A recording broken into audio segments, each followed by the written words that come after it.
Well, thank you, Deputy Speaker, and I'm very pleased to rise to speak on this bill and to join with so many of my colleagues on this side of the chamber who have spent considerable time talking about the value of the public service and talking about how we understand the very direct role that public service plays in all our communities, at Centrelink, at the NDIS, in helping people sort their tax problems, those day-to-day touch points that people across the breadth of this country rely on, as well as the very important work that the public service does in policy development and implementation that helps the work that we do in this parliament actually go out into our country.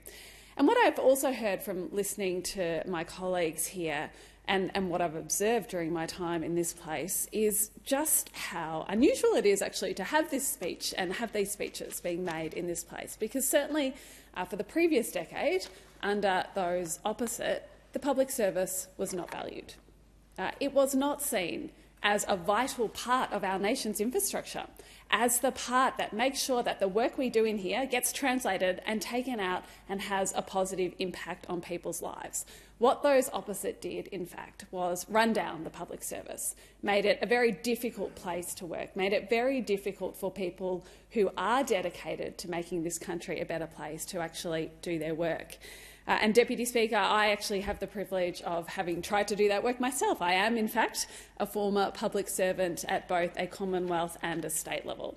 And so I've had the privilege of working with some very dedicated people who do every day seek to make this a better country for all of us. I've also seen the challenges and the very real stresses that those people work under. Indeed, I worked at the NDIA when the former government imposed a staffing cap, a very real staffing cap on that agency that posed a massive impost on how the NDIA, the agency tasked with supporting some of the most vulnerable people in our community, supporting people with disability to lead the lives that they should, they put a staffing cap on it. And of course that led to immense strain on the people in the NDIA who were trying to do work that should have been spread amongst so many others, who were trying to do work that should mean that people with disability, their families, their carers are all able to lead the best life possible. It was very hard for people to do that work with that unreasonable and unjustified staffing cap in place. And I am very pleased that our government has recognised that that was unreasonable, that that was not leading to better outcomes, in fact, and we have removed that staffing cap. More broadly, I also, during my time in the public service, observed that when governments don't trust the public service, when governments don't turn to the public service for advice, when governments have a trend of going outside the public service for advice, and we've seen recently how often that seemed to have been happening, the big four consulting firms, other consulting firms were the places where the previous government was turning for its advice, how indeed the public service then feels devalued, how that impacts on morale, on capability, how it impacts on when young people are thinking about, well, when I graduate, do I want to go work for KPMG or do I want to go work for the public service? We want the best and brightest to say, I want to go work at the public service because I can see a long-term future there where I help to build our country. Unfortunately, under the previous government, what we saw too often was that young people were looking at the reality of where work was going. And of course they were thinking, well, I want to go and work at KPMG or one of those businesses that seems to be doing this work that actually should sit with the public service. So for all of these reasons, I think it is very important that we are in this place noting the value of the public service and also talking about this bill, which is our government's commitment to the public service and our government's commitment to rebuild the public service, to make sure that we are putting together a public service that is fit for purpose, that allows those very capable, those very dedicated people who are part of the public service to do their work knowing that they have a government that backs them in and knowing that they have the structures around them that will allow them to do the vital work that they do. So this bill and our broader APS reform agenda are about restoring the public's trust and faith in the public service, in government and in its institutions. The bill will strengthen the APS's core purpose and values, build the capability and the expertise of the APS, and it will support good governance, accountability and transparency. Again, all things that we definitely lacked in the last decade coming out of this place, but which I think the Australian people will be very pleased to see coming back. They are values that are important for the public service both now and into the future, and they make a real difference. They actually do have an impact on how Australians experience government services and how their lives are conducted. So this bill adds a new APS value of stewardship. It does require an APS purpose statement. It makes it clear that ministers cannot direct agency heads on employment matters. It encourages decision-making at the lowest appropriate level. It makes regular capability reviews a requirement. It requires an annual APS employee census results to be published, along with an action plan responding to the results, and it establishes at least one long-term insight briefing each year.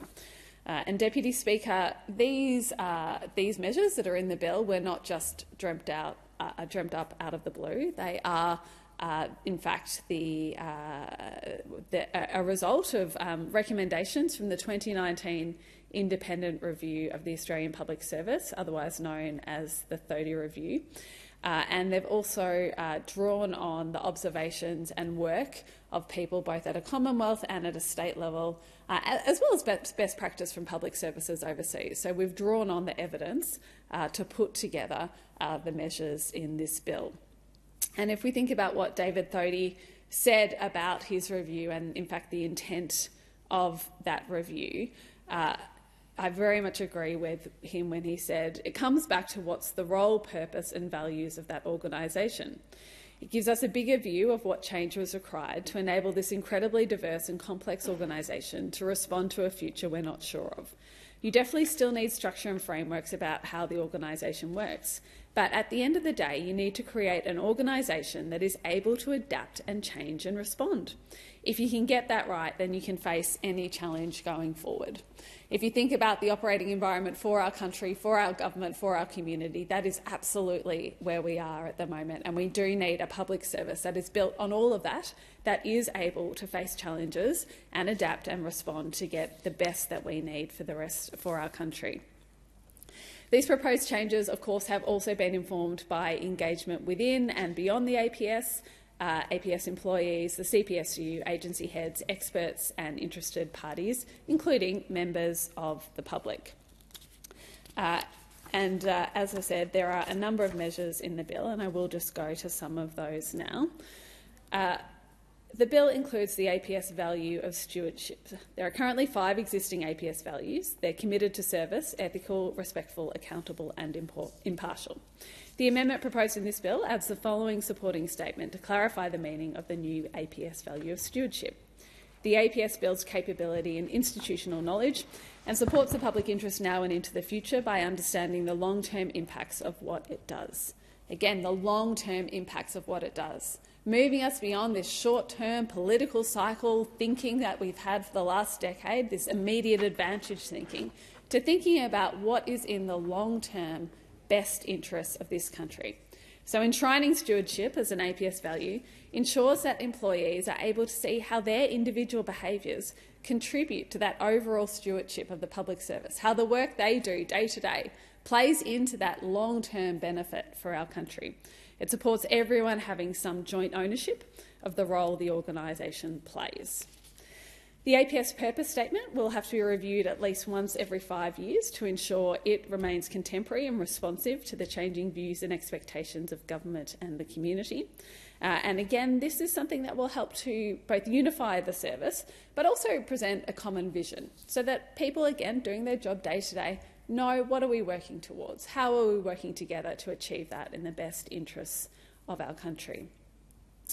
The bill also includes a provision for decision-making to be undertaken at the lowest appropriate classification. And Deputy Speaker, again, going back to my own experience in the public service and from discussions I've had with a number of senior and past public service, it does seem that over time a tendency has crept into public services where it's thought that decisions and important work can only be done at the most senior levels.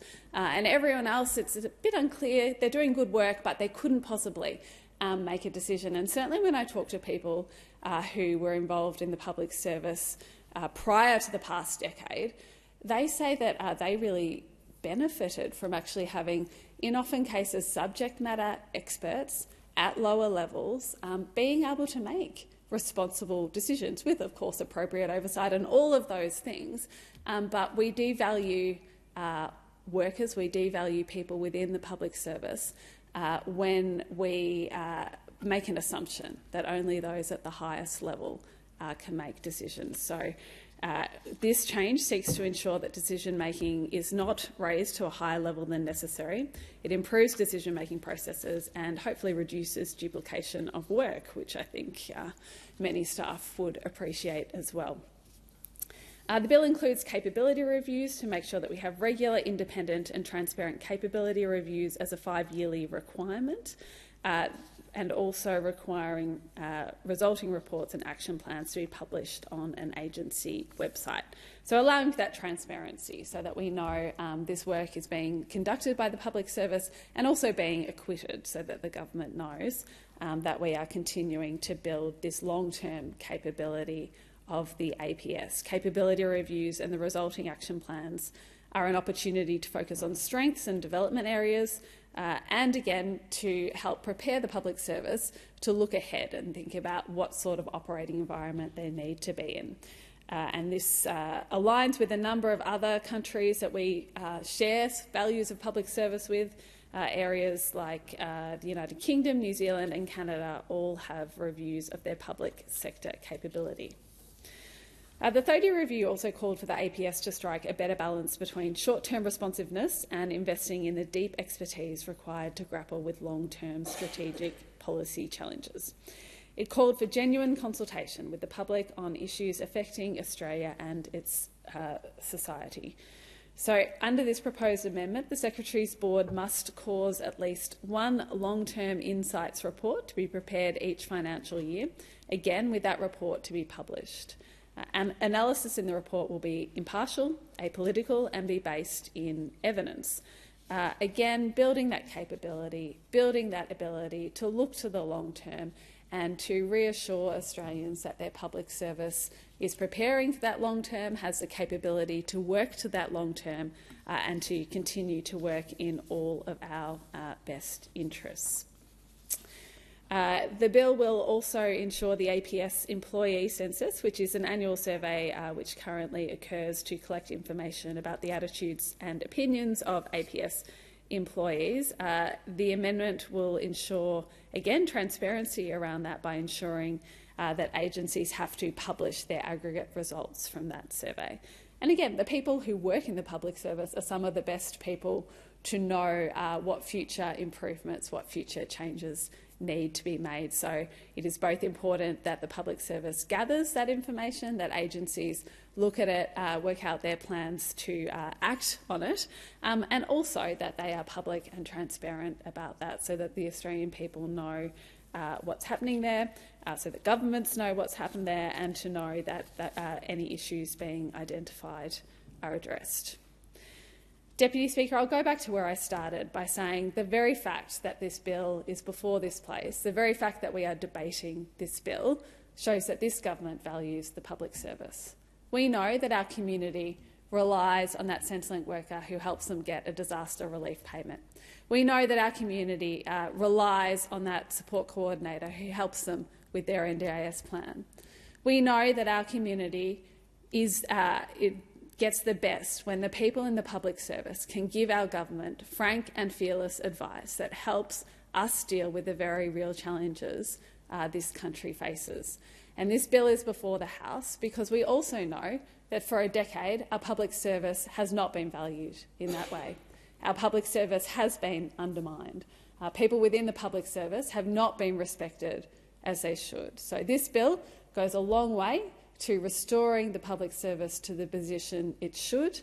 It shows all those members of the public service in our country that as a government we value you, we value the work you do.